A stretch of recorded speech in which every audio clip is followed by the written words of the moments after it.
Desde pequeña me gustó siempre como estar jugando con una pelota. Mi mamá cuenta que de los 4 o 5 años le quité una pelota que le regalaron a mi hermano, que es mayor, que tiene 7 años más que yo. Eh, y recuerdo que jugaba en el pasaje, en la calle, con amigos a los 6, 7 años, después ya en el colegio también. Y ahí en el colegio un profesor de educación física me invitó a jugar a un equipo de niños en, en Pirque, que son estos típicos equipos de barrio como que tienen primera, segunda, tercera, los super seniors, viejos cracks, cosas así. Y había una categoría que era de cachorros o infantiles, en donde jugaban niños de los 10 hasta los 12 años y eran por hombres. Pero el profe cachó que yo, en verdad, con los niños de mi edad andábamos iguales en temas como físico, técnico, yo era más rápida también. Entonces me invitó y ahí empecé a tener como estos fines de semana de puro fútbol, que era sagrado ir a la cancha. Y ahí de a poquito. Y ya después, como a los 13 o los 12 más o menos, llegué a un equipo de solo mujeres, de Puente Alto. O sea, la verdad, nunca pensé que podía haber eh, equipos de mujeres, porque veía cerca de la casa, en el barrio, como talleres para niños, y eran solo hombres los que llegaban, niños. Y yo me imaginaba, como siempre, en este tipo de equipos, pero como con puro hombre y yo. No sabía tampoco si había más mujeres, si jugaban, al menos en mi colegio no me tocó ver como otra mujer que jugara fútbol, ni niñas que vinieran de abajo, ni niñas como más abajo como de equipos más, o sea, perdón, de cursos más bajos o que fueran más grandes que yo. Eh, entonces como que me imaginaba que iba a jugar en un equipo en donde solo hubieran hombres, como lo había conocido el fútbol finalmente. Al final era como la única mujer yo y solo niños. Eh, Así que tampoco busqué, como que no busqué equipos de mujeres, simplemente era como, bueno, si llego a algún equipo va a ser solamente de hombres y yo.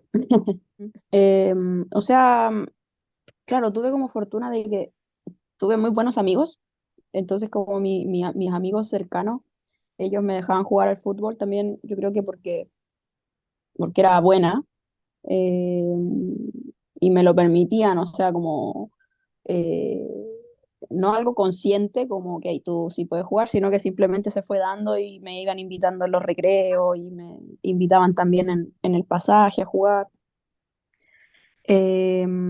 Pero de todas formas, igual, o sea, igual viví no de mis amigos, sino que de otros cursos o de otras personas que eran mayores, tratos que estaba relacionado como que por ser mujer yo no podía jugar al fútbol. Estaba mal que lo hiciera, que era hombrada, que era machada, eh, que las mujeres no jugaban al fútbol, pero eso venía como de personas más grandes que yo en el colegio, o padres, madres, pero de mis amigos en sí, como quienes eran mis compañeros del colegio, del curso, amigos del pasaje, eh, siempre me invitaban a jugar y muy felices de que jugara. Yo cuando llegué al equipo de mujeres, ya había una selección femenina, ya se habían como convocado jugadoras a selección, que yo claramente no sabía, no se cubría para nada, pero el entrenador que estaba en ese club sí tenía conocimiento de eso porque habían jugadoras del club mayores que yo que habían estado en procesos de selección. Y esto tiene que haber sido 2006, 2007, más o menos. Entonces, cuando yo llego al equipo, lo primero que hace el entrenador es como hablar con mi papá, que fue con quien yo comencé a ir a los entrenamientos, a los partidos y todo, y comentarle de esto, que también había una selección, que yo podía llegar ahí perfectamente, que él veía que yo tenía condiciones para eso.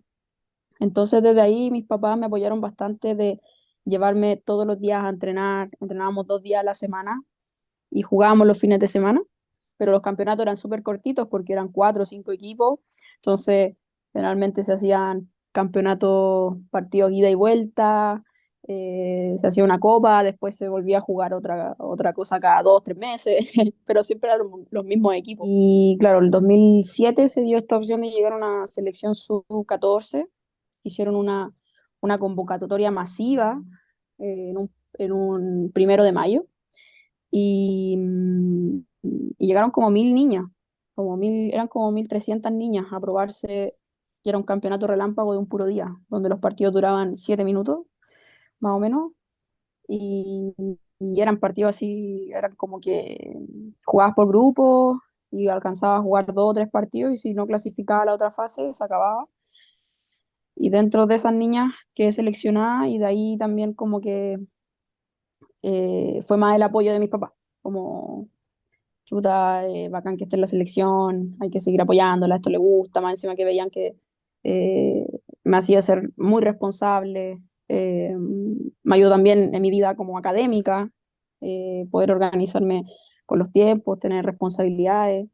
Entonces, desde ahí ellos me apoyaron bastante y fue clave claramente como para poder dedicarme a esto, eh, sobre todo por los inicios.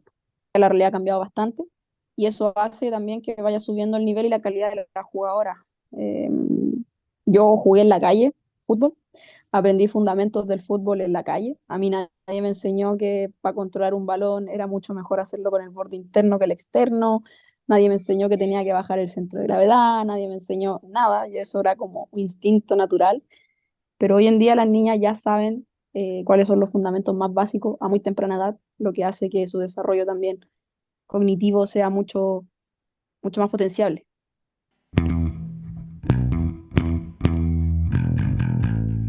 Sí, bueno, yo estuve en proceso de selección desde que comencé en la sub-14, que fue el 2007, y luego pasé por distintos procesos de selección que fueron, bueno, primero sub-14, sub-15, sub-17, 20, y ya después la adulta, que llegué a estar en la adulta el 2013.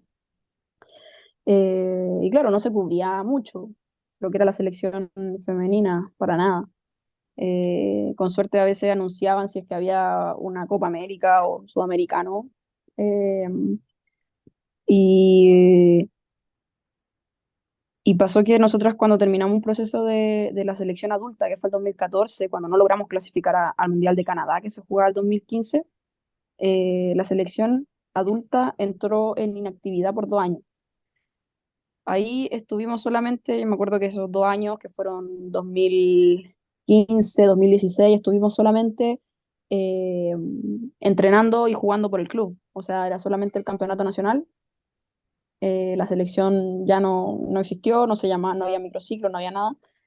Y cuando se da el anuncio, que tampoco fue una noticia, que la selección chilena femenina sale del ranking FIFA, eh, eh, ahí quedó un poco como un remesón entre nosotras, como chuta, mira, no existimos, básicamente es como no existe la selección femenina.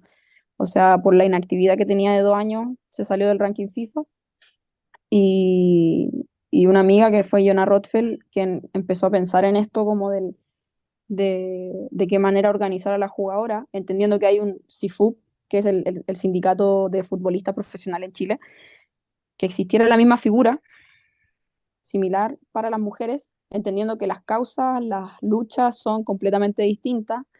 Eh, los muchachos pelean para que, no sé, los jugadores tengan vacaciones dignas y días de descanso acorde. Nosotras no, tenemos que pelear para que vuelva la selección a entrenar. Ese es el principal motivo como del nacimiento de la UNJUFO, lo que impulsa el que la selección haya salido del ranking FIFA. El campeonato nacional también empezó a ser cada vez más nefasto. Eh, los árbitros, árbitras que llegaban al campeonato nacional también a veces eran muchos alumnos, solamente, ni siquiera eran árbitros ya eh, con cierta formación establecida. Así que desde ahí nace para tratar de canalizar, absorber los problemas de las jugadoras de los clubes y poder tener un ente que represente a la jugadora ante las distintas autoridades, ANFP, Ministerio del Deporte, eh, y ese fue como el principal motivo de por qué nace. Y hasta ahora, bueno, han sido largos casi ya 6 años, bueno, más de 6 años, 7 años, eh, y se han conseguido hartas cosas, ha costado mucho, pero se han hecho hartos cambios y cada vez la figura del Anjou va tomando mayor peso, importa la opinión de la jugadora. Sí, bueno, producto de esta como inactividad de la selección y de que el campeonato en verdad no era muy atractivo, también la preparación en los clubes no era muy buena. Eh, Ahí pensé, claro, como de salirme del fútbol, seguir jugando de manera muy amateur, recreativa. Eh, y cuando se da lo de la clasificación al Mundial de Francia, que ahí se empezó con un proceso también producto de como el movimiento que se hizo por esta inactividad de la selección. Comenzó un proceso adulto el 2016 y haber logrado la clasificación a Francia creo que comenzó a motivarnos, o bueno, a mí en particular como de querer un poco vivir más del fútbol y ojalá vivir del fútbol, poder simplemente estar dedicando mi día a día a mi rendimiento y a nada más. Entonces sabía que eso lo podía conseguir afuera porque acá no teníamos contratos profesionales. Y llegó esta oportunidad de irme. Había empezado un doctorado en física y lo congelé, no lo pensé dos veces. También tuve el apoyo de mi tutor que me dijo que la ciencia iba a estar ahí siempre, que aprovechara de jugar al fútbol. Y lo congelé y me fui. Y claro, la experiencia, si bien eh, hoy en día el fútbol acá, hay grandes equipos acá que no tienen nada que envidiarle a equipos de España. Sí había una diferencia de que se entrenaba todos los días, de que sí la liga era mucho más atractiva, los partidos eran mucho más competitivos semana a semana, pero fue una muy linda experiencia de poder dedicarme 100% al fútbol y como poder trabajar desde eso, o sea, que solamente lo que me importara durante el día fuera que mi rendimiento estuviera bien y nada más.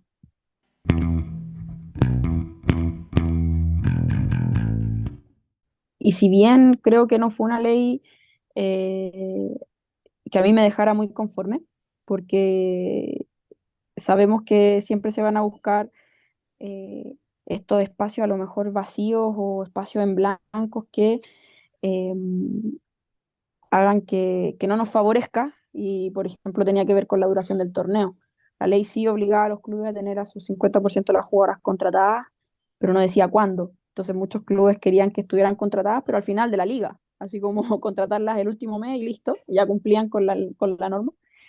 Y eso también no estaba establecido de cuánto iba a ser la duración del torneo. Entonces, dejaba algunas cosas ahí que eh, mentes con, no con tanta disposición al fútbol femenino podían estropearlo. Y fue lo que se intentó hacer al inicio de este año, acortando el campeonato, buscando que las plantillas fueran lo más reducidas posible para que ese 50% sean ojalá 7 jugadoras. Eh, es un paso importante la ley, ha servido mucho para que vaya jugadoras comiencen a sentir este apoyo del club, eh, que se les está valorando como deportistas, pero sigue siendo eh, una lucha, yo creo que ahora como más fiscalizadora y tratar de garantizar de que la ley se cumpla con el espíritu de avanzar a la profesionalización, como hoy día tenemos el 50% de los contratos de los equipos, eh, pero todavía no es un campeonato profesional. Estamos avanzando a aquello y ojalá se pueda conseguir de aquí a 3 años, que es más o menos lo que dura el avance progresivo de la ley. Es un paso muy importante, pero se abren otros campos de lucha porque al final hay que garantizar de que se cumpla con este espíritu de avanzar en la profesionalización.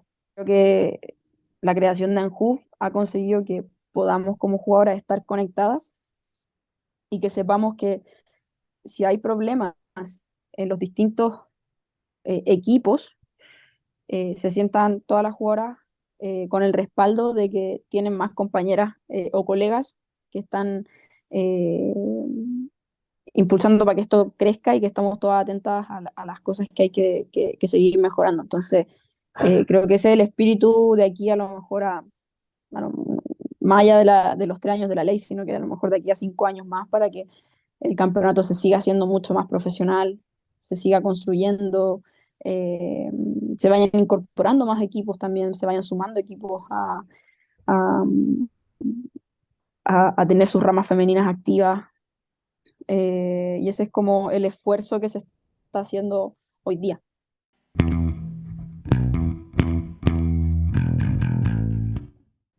Trato de ser bastante crítica al respecto de como mi alimentación y de por qué decidí como dejar el consumo de animales. Y también estudié bastante al respecto. No lo hice solamente porque me sentía más liviana o porque los animales me daban pena, porque no quería que los mataran, ¿caché? Como que no, eso no eran tampoco mi... Sí formaban parte de mis convicciones, pero no eran las mayores convicciones en sí. Y, tiene que ver también como por el daño como al planeta que se genera por la industria de la carne. Y con ello me fui dando cuenta de cómo la industria de la carne, la industria lechera, la industria pesquera, financian finalmente investigaciones científicas que avalan que el consumo de carne eh, o de animales favorece a la nutrición. Entonces, desde ahí ya te das cuenta de que todo de cierta manera está influenciado por esta industria y que la verdad es muy posible de que podamos llevar una dieta 100% a base de vegetales y que puedas seguir rindiendo de la misma forma o puedas cuidarte nutricionalmente como corresponde y siendo deportista. Pasa que también estas mismas industrias han hecho que durante toda la vida no hayan enseñado cómo alimentarnos. Y cómo alimentarnos es el pedazo de carne con carbohidratos y ensalada. Y esa es la manera en donde te sirven todos los menús del mundo, en donde tú vas a un restaurante y pides la carta y todos tienen esa misma lógica. Es porque nos han enseñado a alimentarnos de esa forma. Entonces, desde el colegio a ti te enseñan, bueno, un poco de cómo te tienes que alimentar y nos hablan súper poco de las legumbres, nos dicen que hinchan, que generan malestar. Y cuando ya me fui como educando al respecto de aquello y entender de que eh, tenía que aprender a comer y cómo también mezclar mis comidas para tener todos los nutrientes necesarios, era solo eso lo que necesitaba, educarme de cómo alimentarme bien, entendiendo de que no estaba de acuerdo con la industria de la carne, de la leche, la pesquera, y, y de que lo único que necesitaba era educarme para saber qué era lo que mi cuerpo necesitaba para poder rendir. O sea, hoy en día hay muchos deportistas y futbolistas también que son vegetarianos o veganos y muchos deportistas en distintas áreas. Incluso hay hasta físicos culturistas que son veganos. Entonces, es algo que sí es posible hacerlo, pero requiere mucha educación porque nos han educado desde pequeñas. La manera de alimentarnos es consumiendo animales acompañados de cereales y vegetales. Entonces, basta solo como educarse y de a poco me he ido encontrando con más profesionales. Al principio, a lo mejor, yo intenté ser vegetariana como hace 8 años atrás, pero ahí me alimenté súper mal, de hecho bajé mucho de peso, estaba así como muy desnutrida. Eh, y ahí me encontraba con opiniones de que tenía que comer carne sí o sí porque era lo que necesitaba mi cuerpo. Pero con el paso del tiempo me he encontrado con profesionales que les gusta que, que se restrinja el consumo de carne cada vez más y de animales. Y te hacen pautas a compañeros, compañeras que son futbolistas eh, eh, con días en donde solamente comen legumbres. Entonces, de a poco se ha ido cambiando esto, actualizando, y son más los profesionales que están y que avalan este tipo de alimentación y que se puede, o sea, yo puedo realmente como dedicarme al fútbol, tener buenos números de masa muscular y todo consumiendo solamente eh, legumbres. Bueno, y huevo, que solamente consumo huevo como de origen animal.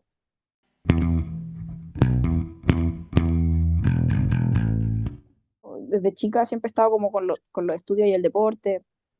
En la universidad también, en la universidad igual estaba así de como me gusta tanto el fútbol, lo amo, amo mucho el fútbol. Todo mi día o mi semana se organizaba respecto a los entrenamientos, que no me quería perder ningún entrenamiento, mi competencia. Entonces eso hacía que tuviera que organizar muy bien mi calendario y mis tiempos de estudio y aprovechar al máximo esos tiempos de estudio. Entonces, eh, de hecho, me daba cuenta que cuando no tenía o tenía vacaciones deportivas, eran los días o el tiempo en donde más perdía el tiempo de no estudiar porque sabía que como no tenía que entrenar, tenía más tiempo de sobra para estudiar, pero al final igual estaba estudiando a última hora. Entonces, el fútbol me ayudó mucho como a poder organizarme bien. Sí, hay mucho desgaste, totalmente. Creo que es muy difícil querer o ser deportista de alto rendimiento y sacar una carrera, es muy difícil, sobre todo en Chile, que las carreras son muy largas también, como el único país en el mundo en donde las carreras son tan largas. Eh, pero, pero se puede. Ahora, también con la ayuda de las distintas partes. Yo tuve mucha ayuda también de mis profesores de la universidad, que si alguna vez faltaba alguna prueba o algo, tenía la posibilidad de entregarla después o a lo mejor entregarla antes o rendirla antes si tenía algún viaje o algo por el estilo. Pero eso no ocurre generalmente, eh, o al menos yo sabía de que no ocurría con otras compañeras que a lo mejor estaban estudiando carreras más tradicionales, en donde, no sé, ingeniería o medicina, en donde son 100, 150 alumnos por generación. Yo éramos 7, así que básicamente el profesor sabía quién era quién, no hablaba del no, por el nombre, y él lo podía hacer. Entonces, eh, otras compañeras tenían ese tipo de problemas que no les permitían faltar a una prueba, o si faltaban, después tenían que rendir sí o sí un examen a fin de año. Eh, entonces también requiere de mucha ayuda y de compromiso de las instituciones educacionales, eh, de poder acompañar a los deportistas con eso. Y de que si, bueno, aquí en Chile una carrera profesional dura 5 años, bueno, a lo mejor si uno es deportista de alto rendimiento, eh, te den esa posibilidad de que puedas sacar la carrera hasta en 8 años, pero entendiendo de que no vas a tomar la misma cantidad de ramos de que un estudiante que simplemente está estudiando o que no tiene que estar rindiendo con su cuerpo o que tiene campeonatos y hay tiempos en donde no va a estar en clase o no va a poder rendir. Entonces creo que esas políticas universitarias son importantes para poder ayudar a los deportistas, porque si no, la universidad se transforma en ser una tumba. De ahí se acaba la carrera de los deportistas. Cuando deciden estudiar, es como que te obligan un poco a que tienes que bajar la intensidad de tu entrenamiento, simplemente dejar de dedicarte.